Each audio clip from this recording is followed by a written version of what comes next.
오늘은 지난주에 이어서 그리스도인의 열매 두 번째 시간을 좀 가지려고 합니다.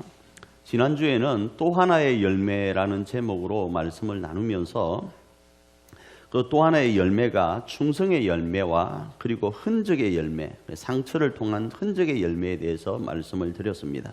그런데 이 충성의 열매와 상처라는 이 흔적의 열매는 결과물로서의 열매가 아니라 과정으로서의 열매다, 이렇게 말씀을 드렸죠. 자, 오늘은 두 번째 시간으로 또 하나의 열매를 이제 지체와 연결해서 한번 세 가지로 살펴보고 한 주간 우리 석전의 가정과 교회 공동체를 하늘가족 공동체로 세워가는 저와 여러분이기를 축복합니다. 자, 첫째 열매가 뭔가 하면 입의 열매입니다. 이 입의 열매요. 지난주 포도나무는 원줄기에 열매가 맺히는 것이 아니라고 말씀드렸죠. 어디에 맺힌다고요? 가지예요. 특별히 마지막 가지인 1년생 가지에 맺힌다, 이렇게 말씀을 드렸습니다.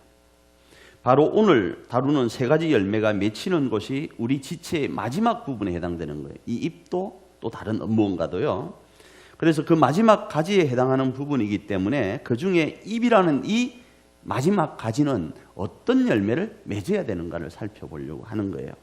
다시 말해서 이 잎이라는 곳이 어떤 기능을 하는가를 살펴보면 그 해답이 나올 겁니다.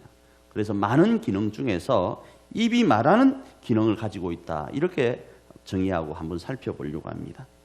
특별히 하나님은 이 말하는 기능을 천지를 창조하실 때 하셨어요. 창세기 1장 3절 말씀 한번 볼까요? 읽습니다. 하나님이 이르시되 빛이 있으라 하시니 빛이 있었고, 빛이 있으라 하실 때 침묵하신 것이 아니라 말씀하신 거예요.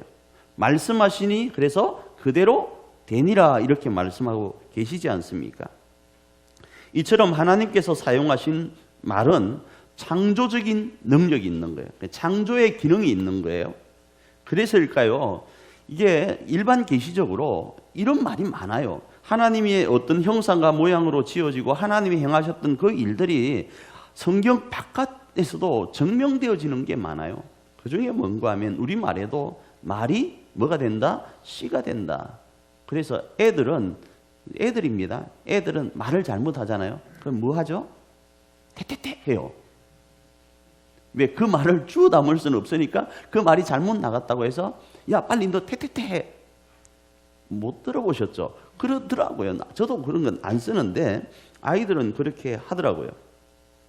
이처럼 하나님은 포도나무로 비유할 수 있어요. 그럼 그 하나님이 원줄기인 자신이 창조적 기능으로 이 말을 사용했다면 이 말을 우리에게도 사용하게 하셨단 말이죠.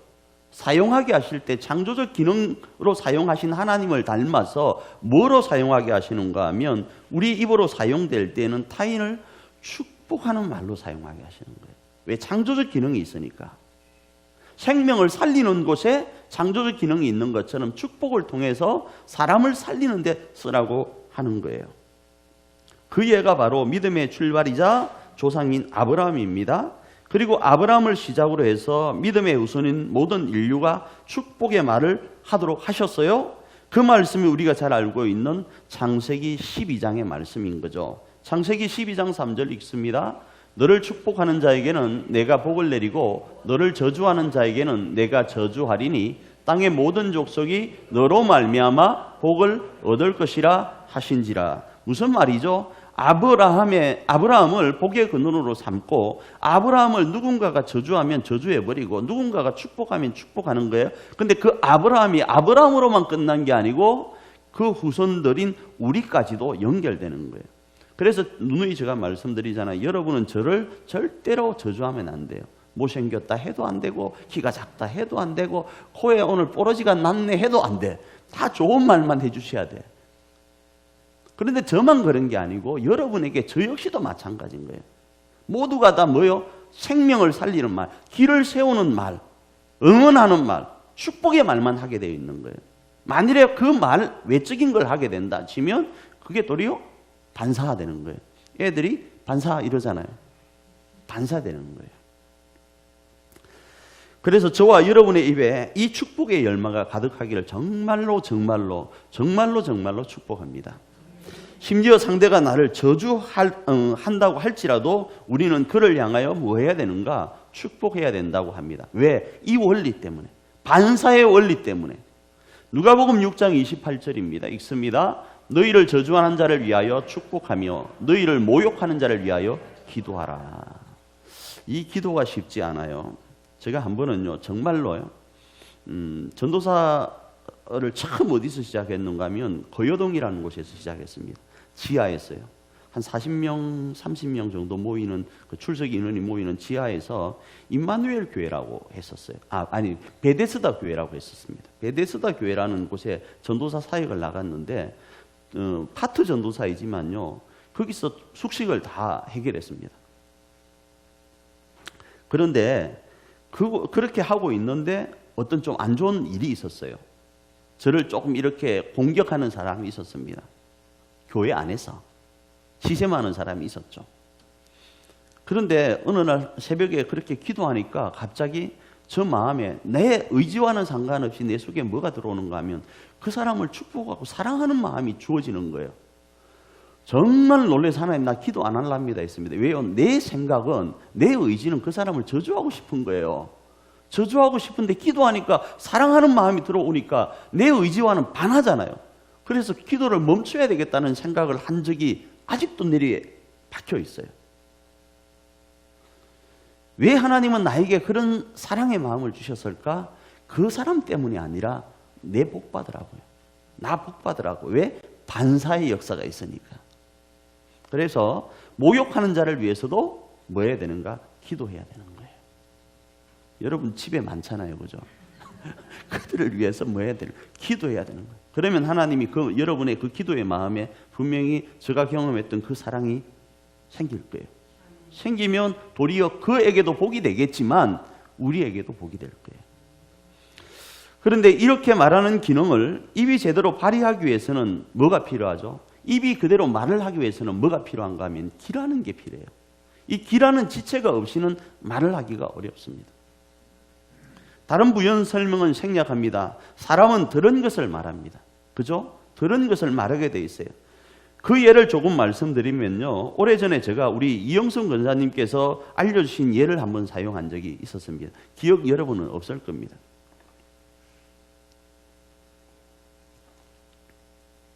지금 이영순 권사님 보고 계실 거예요. 어떻게 이야기를 했는가 하면 여러분 모르시니까 맞벌이 하는 부부가 아이를 할머니에게 맡겼다. 기억나세요? 맡겼는데 할머니에게 맡기고 나서 엄마가 할머니에게 전화를 하니까 할머니가 주무셨던 모양이죠. 아이가 받는 거예요. 그래, 할머니 바꿔주세요. 할머니 뭐하니? 하니까 할머니 주무세요 이래야 되는데 그 할머니의 걸걸한 어떤 욕이 나오는 거예요. 뭐 저희 동네로 치면 뒤집어 잔다 뭐 이런 내용이 있잖아요. 그런 말을 하니까 엄마가 놀래서 어떻게 아이를 교육시켰길래 일어나 해서 할머니 깨워! 이렇게 하니까 아이가 또 말이 뭐라고 했죠? 지랄할 건데 그랬다는 이야기가 있잖아요. 왜 그 아이가 그런 말을 하죠? 들은 걸 지금 이야기하는 거예요. 좀 부정적이죠. 또 너무 과잉적으로 많은 것을 듣게 되면 일반적으로 그 과잉 언어증이라고 불리어지는 하이퍼렉시아라는 현상이 일어난답니다. 이건 여러분 한번 하이퍼렉시아라는 이 말은 여러분 한번 검색해 보세요. 너무 과잉적으로 좀 유익되지 못한 걸 듣게 되면 이런 현상이 벌어집니다. 과잉 언어증 하이퍼렉시아라는 현상이 어린아이에게 나타날 수 있다 그러거든요. 이건 부정적입니다. 또 제가 아이들에게 관심이 옛날에 좀 많다 보니까 이런 내용이 있었습니다. 사춘기 아이를 둔 부모들이 갖는 소망의 법칙이라는 게 있어요. 그게 뭔가 하면 조금 욕같이 느껴질 수 있는데 그냥 쓸게요. 졸라 총량의 법칙이라는 게 있어요. 좀 죄송합니다. 애들이 쓰는 말이니까 졸라 총량의 법칙이라는 게 부모들에게, 사춘기 자녀를 둔 부모들에게 그 소망의 법칙으로 다가와 있어요. 이 법칙이 우리에게는 낯설 수 있지만 설명을 잠시 드리면 아이들이 사춘기를 맞이하면 특징적으로 일어나는 게 신체의 변화가 일어나요. 그리고 엄청난 사고의 발달이 일어납니다. 그 다음에 하나 일어나는 게 언어의 변화가 일어나요. 그 중에 부모로서 피부적으로 느끼는 변화, 언어의 변화입니다. 언젠가 우리 아이 입에서 졸라와 열라라는 단어가 떠나질 않습니다. 저 지금 이건 그 많은 말 중에 조금 그래도 약한 걸 지금 뽑아서 말씀을 드리는 거예요. 그래서 특별히 중학생들의 언어 체계, 중학생이 또 들으면 또 기분 나쁠란가 모르겠는데, 중학생들의 언어 체계는요, 말끝마다 욕이 아니에요. 말끝마다 욕이 아니라 욕 끝에 어쩌다 말이 돼요. 예? 욕 끝에 어쩌다가 말 한마디 하는 거예요. 욕 아닌 말 같은 걸 하는 거예요. 이런 언어 체계를 가진다고 합니다. 문제는 뭐 졸라 싫어, 열나 짜증나 이 말이 또래 집단에서의 언어 체계인데 습관적으로 쓰다 보니까 툭 어디에서 나오는가 하면 어른 앞에서, 엄마, 아빠 앞에서 나오는 거예요. 그렇게 되면 어떻게 됩니까? 집에는 난리가 나죠. 이 말이 콕 튀어나오니까. 그리고 이 난리가 나게 되면 어릴 적 재롱뿌린값 받는 느낌이 들어요. 어릴 때 그 아이 때문에 우리가 부모로서 얼마나 행복했어요. 재롱 떨고 한 거. 그 값을 지금 내놓으라고 하는 느낌이 들어요. 그 정도로 심각합니다. 그래서 아이는 그 한바탕 소동 때문에 더 열내면서 울어버리고, 부모인 어머니는 또 눈에 눈물이 걸성해지고, 아버지는 이 소리만 내뱉습니다. 이제 이러한 자녀의 모습 때문에 부모는 어떤 느낌을 갖는가 하면, 내가 애 잘못 키웠다 하면서 자괴감을 느낀답니다. 이런 자괴감 속에서 위안이 되는 법칙이 뭔가 하면 청소년 전문가들이 우스개로 만든 법칙, 졸라 총량의 법칙인 거예요. 이 법칙은 아이들이 사용하는 졸라와 열라라는 이 단어가 3년에서 5년 정도 지나면 바닥을 보인다는 거예요.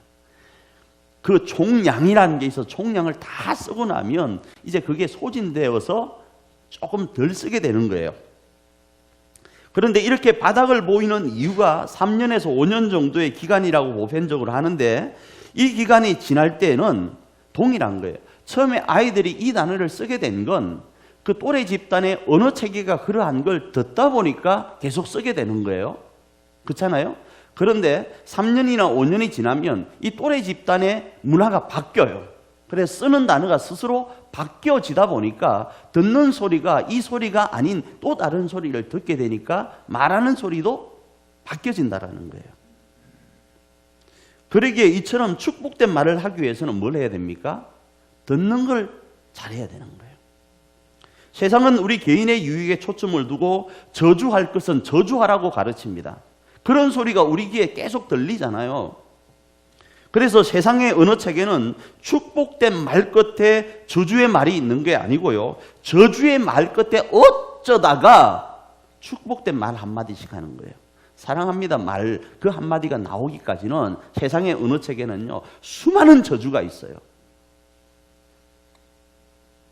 그러나 하나님은 우리 그리스도인의 언어 체계는 입의 열매를 축복의 말로 맺기를 원하세요. 그래서 이번 한 주 아침에 여러분 일어나면 가족들을 향해서 사랑해 하지 마세요. 아침에 일어나서 사랑해 하면 해 할 때 냄새가 너무 많이 나거든요. 하지 마시고, 제가 조금 다른 방법, 좀 사랑해 하기도 좀 쑥스럽잖아요. 그죠? 그러니까 영어로 하시는 거예요. God bless you라고. you는 냄새가 덜 나더라고요. 예? 축복된 말을 아침부터 하는 거예요. 근데 사랑에는 냄새가 나서 저리가 이럴 수 있으니까 좀 다른 말이 God bless you라고 하는 거예요. 그것도 하기 힘들죠. 그러면 그냥 아침에 소나터 이거 하자고요. 옆 사람을 바라보면서 그 마음을 담아서 한번 이거 합니다. 시작. 예.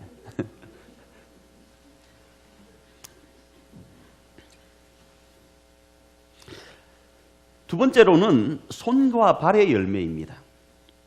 첫째, 입의 열매와 마찬가지로 손과 발은 어떤 열매를 맺어야 되는가? 먼저 하나님은 자신의 손을 우리를 보호하는 기능으로 제시하고 있어요. 하나님의 손은 우리를 보호하는 기능을 가지고 있어요. 이사야 41장 10절입니다. 읽습니다.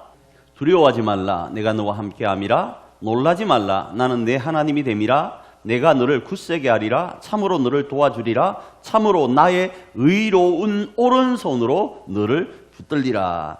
하나님의 손은 이런 우리를 보호하는 기능을 가지고 있는 거예요. 또 하나님은 우리에게 무언가를 허락하실 때 그것을 우리 손에 붙인다 말씀하세요. 민수기 21장 34절입니다. 읽습니다. 여호와께서 모세에게 이르시되 그를 두려워하지 말라. 내가 그와 그 백성과 그 땅을 네 손에 붙였나니 너는 헤스본에 거하던 아모리인의 왕 시온에게 행한 것 같이 그에게도 행할지니라 하면서 하나님이 뭔가를 우리에게 허락하실 때 우리 손에 붙였다, 이런 표현을 쓰고 있다라는 거죠. 이 말씀은 우리 손에 그들을 넘겼다, 맡겼다라는 의미입니다. 하나님의 손의 기능은 이처럼 표현되어집니다. 다음으로 발은 몸을 이동시키는 기능을 합니다. 손과 함께 하나님께서 우리 손에 붙이신 역사를 이루는데 이 발을 사용하세요. 그래서 성경은 약속을 말씀하실 때는 손으로 표현하고 그 약속을 실현하실 때는 발로 밟는 것으로 표현합니다. 여호수아서 14장 9절입니다. 읽습니다. 그날에 모세가 맹세하여 이르되 네가 내 하나님 여호와께 충성하였은즉 네 발로 밟는 땅은 영원히 너와 네 자손의 기업이 되리라 하셨나이다. 그렇게 말씀하는 거예요. 발로 밟는 것은 실현되어지는 거예요. 그런데 앞에서 입이 말하는 기능을 발휘하기 위해서 귀라는 지체가 필요한 것처럼 손과 발에도 그 기능을 발휘하기 위해서는 또 다른 지체 하나가 필요합니다. 그게 뭔가 하면 눈이라는 지체입니다. 이 눈요.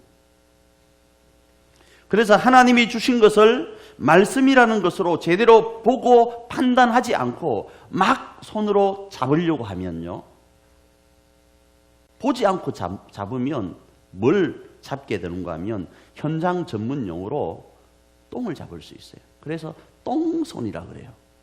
막 잡으면요, 하나님이 주신 산지를 말씀이라는 눈으로 확인하지 않고 막 밟아 제끼면요, 현장 전문 용어로 똥 밟았다 그래요.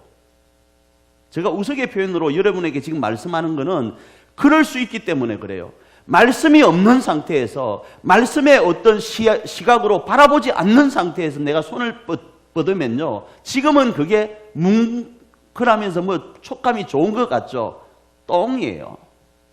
지금은 발로 밟으니까 부드러운 것 같죠? 그건 똥이에요. 그래서 성경은 이런 말씀을 씁니다. 예수님의 손과 발을 십자가에 못 박았다고 표현하잖아요. 그죠? 그러면서 바울은, 하나님은 바울을 통하여 정과 욕심을 십자가에 못 박았다 그래요. 우리가 세상 앞에 정과 욕심을 십자가에 못 박고 세상의 어느 체계를 못 박고 우리가 바라보던 세상의 시각을 못 박고 하나님의 말씀의 시각으로 바라볼 때만이 제대로 된 것을 잡을 수 있고 제대로 된 땅을 차지할 수 있는 거예요. 그렇지 않으면 그것 아무리 잡고 그것 아무리 밟아도 그거 다 소용없는 거예요. 어느 순간 되면 냄새 나는 게 됩니다. 하나님 안에서 잡지 않으면요. 그게 전문 용어로 뭐라고요? 똥손, 똥 밟았다 그런다고요. 그러기에 하나님께서 우리 가정과 교회라는 석천 공동체를 보호하시고 주실 때 우리는 눈을 크게 뜨고 뭐 해야 되는가 확인해야 돼요. 이게 말씀에 맞는 것인가. 막 준다고 안 하면 안 돼요. 막 가능하다고 덥석 받으면 안 돼요. 말씀에 근거한 것인가. 그래서 우리는 눈을 크게 뜨고 확인해야 된다고요. 우리의 가정과 교회라는 석천 공동체가 하나님이 말씀하시는 것과 같은 모습으로 나아가고 있는지를 계속적으로 점검하셔야 된다고요. 내 감정과 내 의지에 의해서 나아가는 가정과 교회가 아닌지를 점검하셔야 된다고요. 그리할 때 확실한 손과 발의 열매를 맺을 수 있는 거예요. 그 중에 오늘 결단 찬양과 연결해서 제가 조금 말씀을 드리면 돈도 목숨도 영화도 큰 물결도 큰 환난도 근심과 걱정도 말씀이라는 눈으로 바라보고 잡고 밟아야 합니다. 조금 이따 찬양 우리가 할 거예요. 이런 또 하나의 열매를 정말로 풍성히 맺는 이번 한 주간이 되기를 축복합니다.